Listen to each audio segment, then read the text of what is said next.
He had money, power, everything but peace. She had nothing, except pride, a shoebrush, and one question that shattered his world. "Can I clean your shoes, sir? Maybe. Just for your leftovers?" What began as a cold lunch in silence became a life-altering trade, between a billionaire with a broken past and a little girl who refused to beg. But what was she hiding behind her strength? And why did her final drawing leave herself out of the picture? Stay with us, because this story isn't about pity. It's about the kind of love you don't give away, you trade it for courage. Before we dive in today's story, please tell me, where are you watching me from and what's the time there? Silas Vaughn sat still in the corner of a quiet cafe nestled beneath towering pines, his untouched sandwich growing cold as the wind painted soft patterns against the glass, his tailored suit pristine but his heart anything but, the weight of hollow victories and boardroom wars hanging from his shoulders like armor that had long since lost its purpose, and as the world bustled unknowingly around him, a small figure stepped into the quiet.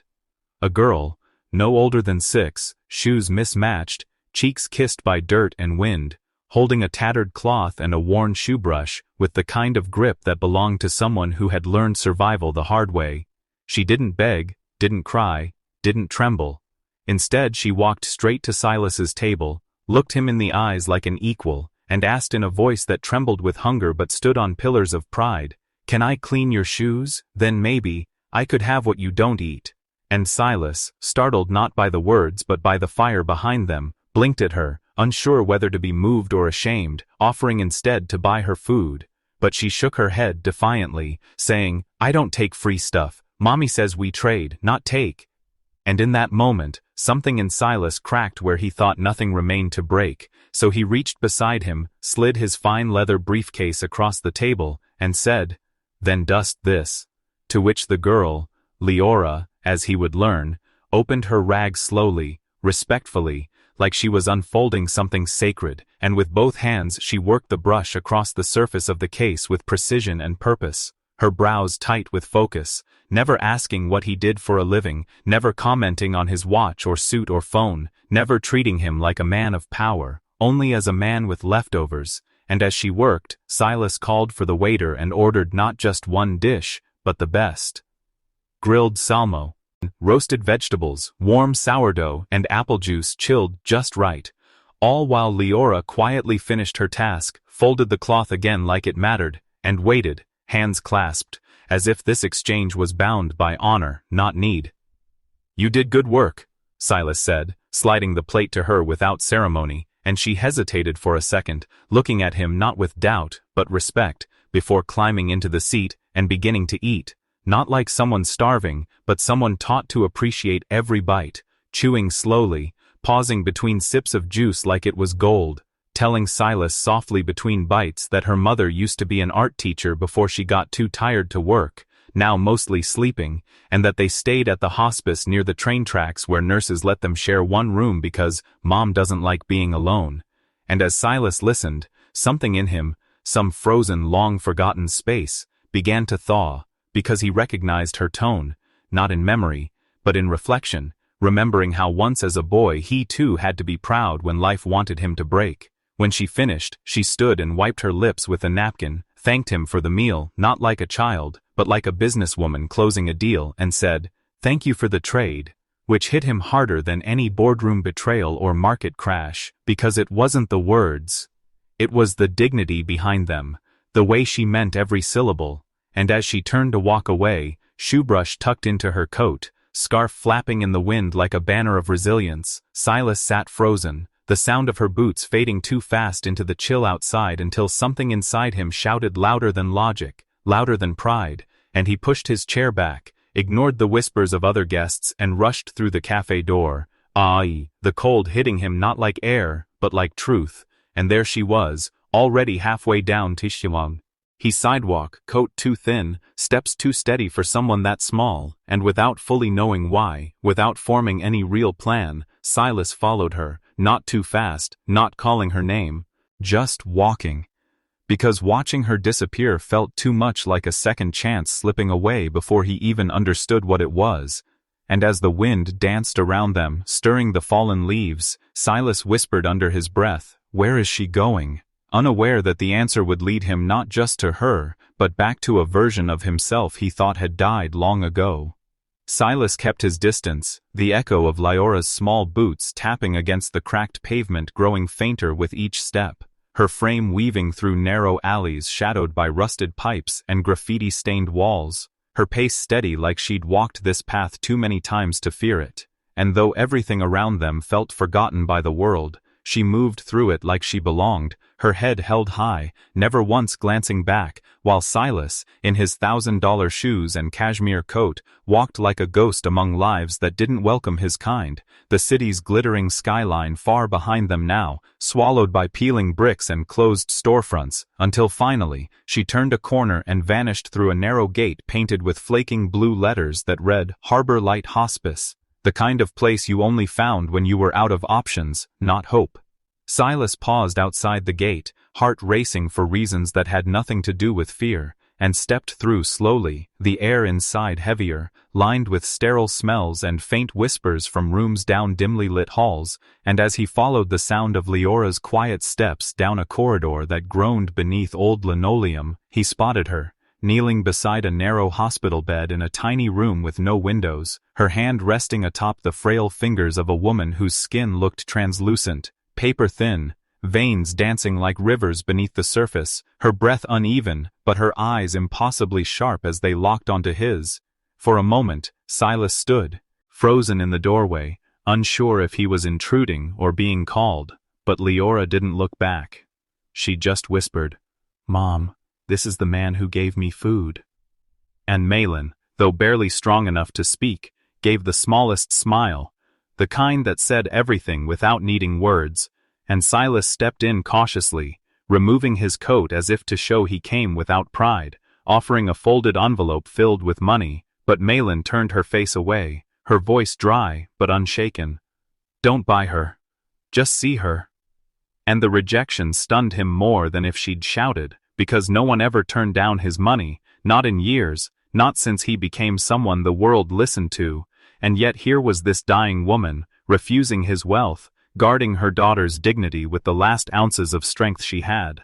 And Lyora reached for a comb, gently pulling it through her mother's tangled hair with quiet care, humming something soft and wordless, like she was holding the woman together with melody and patience alone, while Silas sat on the edge of a nearby chair, unsure why his throat felt tighter with every breath, watching the way Leora placed a small stuffed bird beside the pillow, made from scraps, sewn with uneven stitches, clearly hers, and Malin rested her cheek against it like it was gold, whispering that Lyora wouldn't cry, hadn't cried since the diagnosis, that she holds back her tears like walls hold back oceans, and Silas wanted to say something, anything, but all he could do was listen as Malin's voice thinned, her words like thread unraveling from a worn sweater, until her hand suddenly reached for his, surprisingly firm despite her fragility, and her eyes locked onto his with frightening clarity, the kind that cuts through pretenses, the kind that sees who you really are, and she said, barely above a whisper,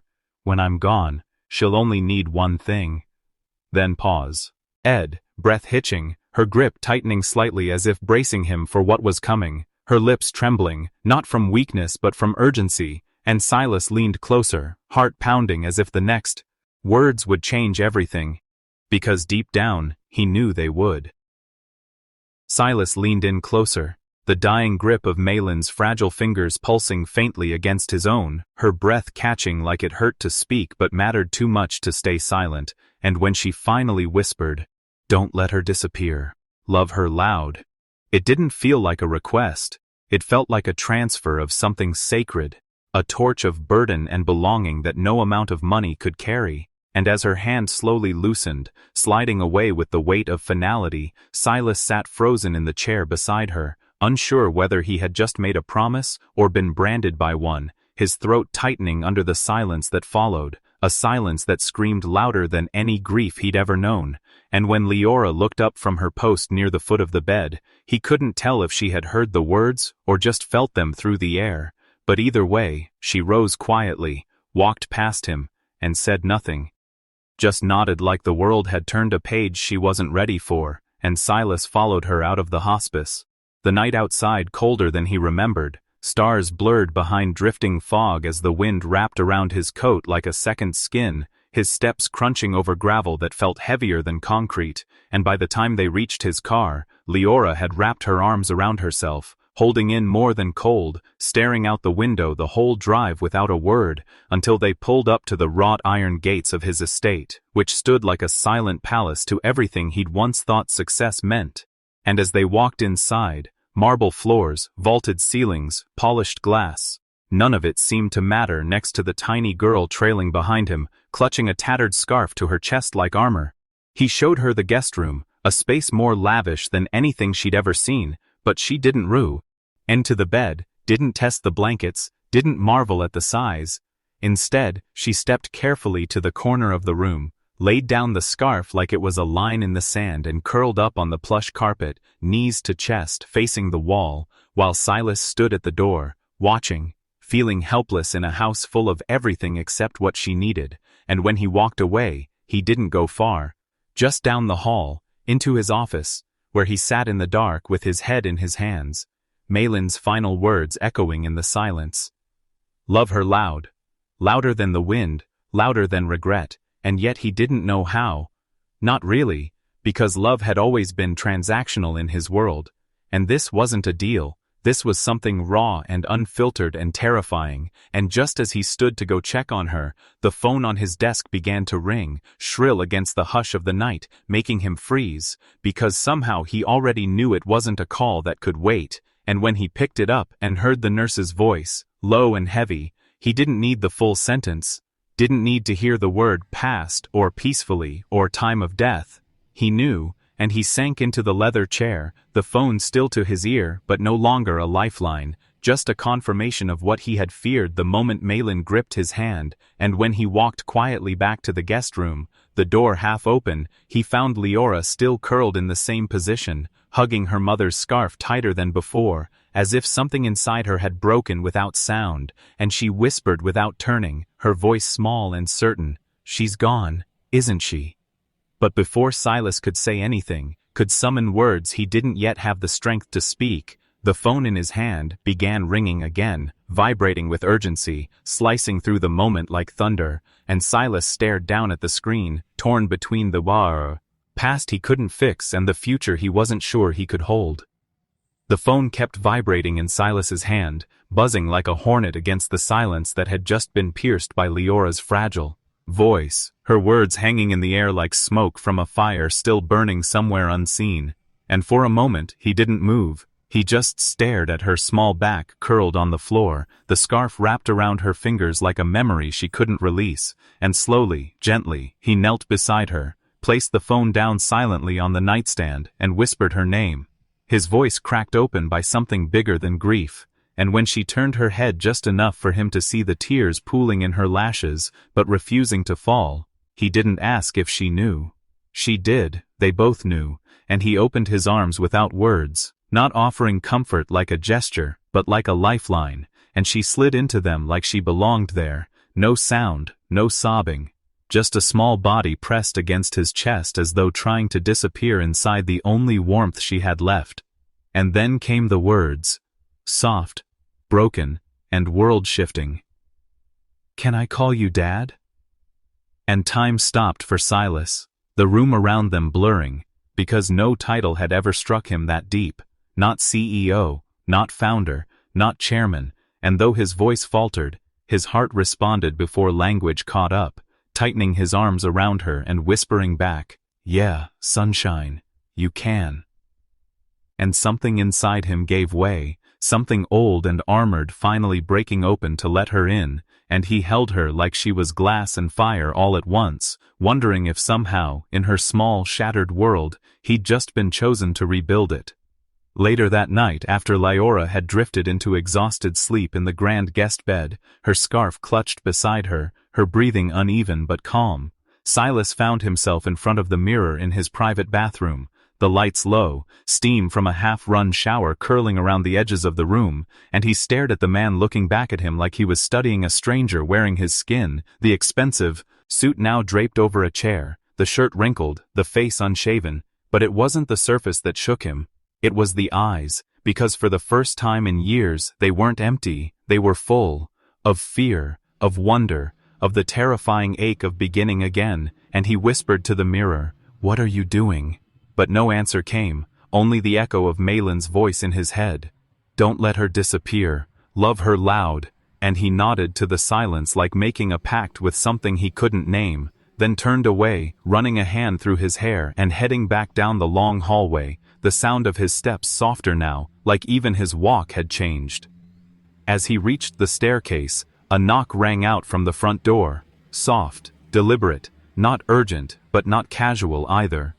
And when he opened it, a sharply dressed man in his early 60s stood holding a small leather portfolio, eyes kind but purposeful, introducing himself simply as Malin Vale's lawyer. And before Silas could ask anything, the man offered him the portfolio and said, "She left something for you. It's not an asset, it's a letter." And Silas felt the air shift around him as he took the envelope, heavy not in weight but in meaning. Malin's name scribbled on the front in soft, uneven ink, and he closed the door slowly behind him, standing alone in the vast marble foyer of his home, with the last words of a woman who had somehow handed him her daughter, and maybe something even greater, a second chance. Silas stood in the silence of his marble foyer, the letter trembling in his hands as though it carried a pulse of its own, Malin's name scrawled across the envelope like a final breath frozen in ink, and he didn't rush to open it. Not out of hesitation, but reverence, knowing whatever waited inside would weigh heavier than any deal, contract, or closing speech he'd ever held. So he walked slowly to the den, where firelight danced on bookshelves and the room still smelled faintly of cedar and old stories. And there, with the envelope resting gently on the table, he slid his thumb beneath the flap and unfolded the pages with the same care one might unwrap something sacred. The first words made his chest tighten. "If you're reading this, I'm gone. But you're still here. That means everything." And Silas leaned back, breathing through the ache, the paper whispering as he turned the page, reading Malin's fears laid bare, every sentence a thread unraveling the years of quiet terror she carried alone. "I was never afraid of dying. I was afraid of her fading, like I did. Afraid she'd grow up soft-spoken in a world that only hears the loud, that her wild colors would be tucked away for neatness, that her big thoughts would be dismissed because they come from a small voice." Silas closed his eyes, feeling those fears echo against chambers of his heart he didn't even know were hollow, and as he read further, Malin's words turned from fear to guidance. "Don't protect her from pain. Walk through it with her. Let her build forts and break rules and paint walls. Let her yell, let her feel, let her ask impossible questions, let her get messy. That's how she'll know she's free." Silas's hands trembled as he read that line. Let her get messy. Because it was the opposite of everything he'd spent his life curating. Order, perfection, silence, power. And now this woman was asking him to welcome chaos, to cherish it, because it was hers, because it was Leora. And then came the last paragraph. "If she ever doubts she's loved, don't just say it. Show it in the way you stay. Stay when she's hard to love. Stay when she pushes you away. Stay loud. She's been whispered at long enough." Silas let the paper fall to his lap, his eyes burning, not from grief now, but from the immense responsibility he'd been trusted with.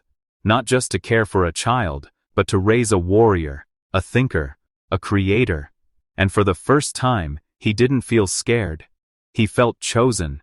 Later that week, he found Leora in the sunroom, crouched at the edge of the rug, colored pencils sprawled around her like a fallen rainbow, her tongue tucked between her teeth in focus as she sketched on thick white paper, and when he stepped closer, curious, she pulled her arm across it quickly, shielding it from view, her eyes flashing with instinctive protectiveness. "Can I see?" he asked, smiling gently, but she shook her head, clutching the drawing to her chest, whispering, "It's not ready yet." And the way she said it made him pause, not because she was hiding something, but because of how much it mattered to her. The way her voice held more than just secrecy, it held intention. And for a moment, he realized this wasn't just a drawing, it was a seed, something she was growing quietly, fiercely, and he remembered Malin's words, "Let her lead." So instead of pushing, he nodded and backed away, letting her have her moment, trusting the masterpiece she was building, whatever it was, would find its way to him when her heart was ready to share it. Silas watched from the doorway as Leora crouched low over her paper fortress, her small shoulders hunched in focus, and though she didn't say a word, the room pulsed with creation, as if she were breathing life into every inch of the blank page she protected so fiercely. And by the next morning, something had shifted in the mansion, not dramatically, but with quiet insistence. It began with a single drawing taped to the kitchen cabinet, a sun with arms smiling down on a crooked tree, and Silas said nothing, just paused with his coffee, smiled softly, and let it be. By the end of the week, color bloomed like wild ivy through the house, flowers drawn in stairwells, chalk hearts beside doorframes, little crayon signs that read things like, "This is Leora's reading spot," or "No grown-up stress beyond this point," and Silas never peeled hem off, never scolded, never asked for neatness. Instead, he started buying new sketch pads, tacking corkboards on the hallway walls, even rearranging his office so her drawings could be framed beside stock charts and strategic maps, and when she shyly slipped a painting of a lion labeled Mr. Silas, but cuddlier, onto his desk, he laughed, not politely, but deeply, and left it there for the world to see. The house, once full of symmetry and silence, now danced with lopsided butterflies, messy stars, and chalk dust that caught light like glitter. And Silas, once the man who ruled meetings with a cold stare, began opening windows, letting in laughter and breeze, and learning to walk barefoot across her scattered colors. Still, not everyone embraced the transformation. His board members arrived one afternoon for a quarterly meeting, and froze in horror at the wall-to-wall art gallery of a living room they once knew as a minimalist showpiece, and when one executive chuckled, muttering, "What is this, a kindergarten?" Silas turned slowly, eyes sharp but calm, and said, "It's my house, my family, my rules," before waving them out like dust he no longer needed, and in that moment, Leora, peeking from behind the banister, saw something in him shift permanently, the man who once ruled with ice now building with warmth.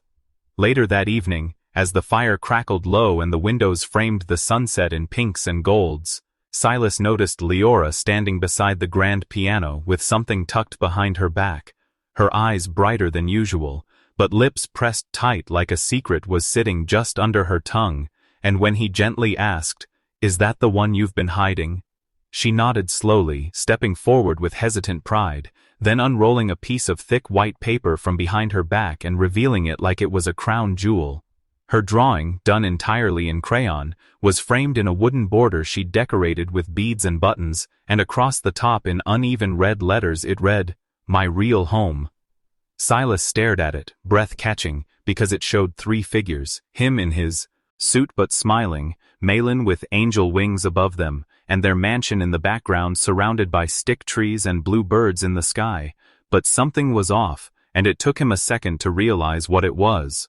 Leora wasn't in the picture, not even as a dot, not even as a shadow, and when he looked up at her, puzzled, she simply looked away, brushing a strand of hair from her cheek as though she hadn't noticed what was missing, but she had, and that was the part that shattered him more than any silence ever could.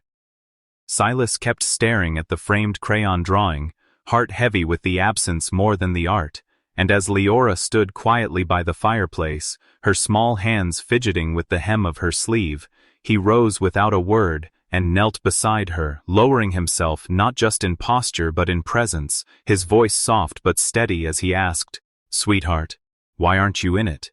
And for a moment, she didn't answer, just blinked fast like she was holding something too big for her chest, and then she whispered barely above the crackle of the fire, "I didn't earn my place yet." And those 6 words shattered something deep in him, deeper than any boardroom betrayal or financial loss ever had, because it wasn't just a child's misunderstanding. It was a wound, old and aching, speaking through her mouth, and Silas felt his throat close, not from anger, but grief, not for Malin this time, but for this little girl who still thought love was a wage to be earned, not a truth to be lived.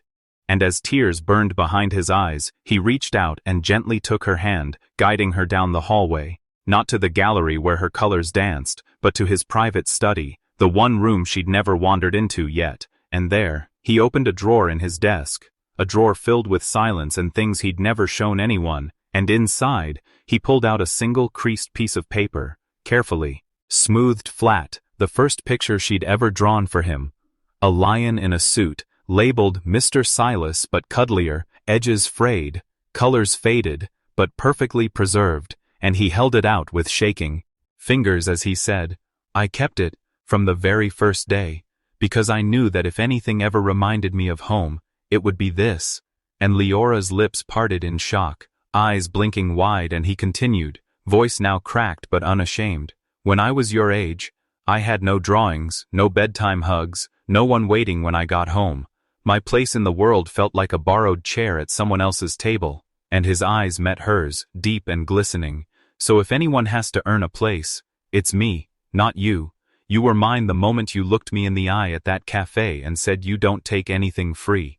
And her bottom lip trembled, not from cold, but from something unspoken breaking loose, and she suddenly wrapped her arms around his waist and buried her face in his chest. And Silas held her like the answer to a prayer he hadn't known he'd whispered all his life.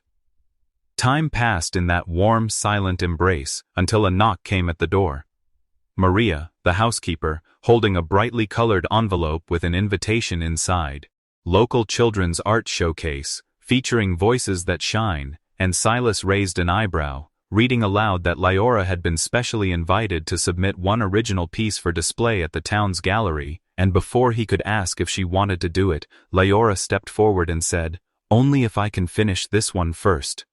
Then paused, clutching the hem of her sweater again, eyes deep with something that wasn't sadness, but resolve.